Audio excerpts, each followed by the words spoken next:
10 మంది 2 రూమ్ 3 రూమ్లను ఉంటున్నావు. నీ బిల్డింగ్ 13 రూపాయలు అన్నామంటే 15 రూపాయలు స్క్వేర్ ఫీట్ ఇస్తా రెంటు.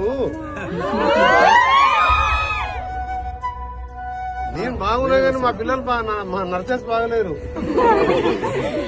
ఏమైందంటే వాళ్ళు ఒక రూమ్ లో 20 మంది 4 బాత్రూమ్లు 110 మంది 2 రూమ్ 3 రూమ్లను ఉంటున్నావు.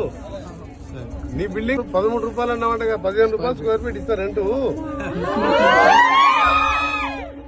ప్రిన్సిపాల్ గారు మా డిఎంహెచ్ఓ గారు వస్తారు, ఈ ఆర్డీఓ గారు ఉంటారు, అగ్రిమెంట్ చేస్తారు. మీ ఫార్మాలిటీ అగ్రిమెంట్ మీకు అడ్వాన్స్ ఎంత ఏది ఉందో యాజ్ పర్ నాకు ఫ్రీ మినిస్టర్ అండ్ ఫ్రీగా ఏమి లేదు. యాజ్ పర్ మీ రూల్స్ ప్రకారం తీసుకోండి. బట్ నాకు 3-4 డేస్ లో హ్యాండ్ ఓవర్ చేయాలి. శ్రావణవాసం మంచి రోజులు. ఇప్పుడు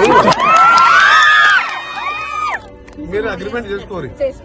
అగ్రిమెంట్ కాలేజ్ పేరు మీద అగ్రిమెంట్ చేసి అడ్వాన్స్ ఏమైనా కావాలంటే అడ్వాన్స్ రేపు కట్టేసేసి రేపు వీళ్ళకి హ్యాండ్ ఓవర్ చేసే బిల్డింగ్. మినరల్ వాటర్ ప్లాంట్ కూడా రేపే స్టార్ట్ చేస్తాం. బాత్రూమ్ వర్క్ స్టార్ట్ చేస్తాం.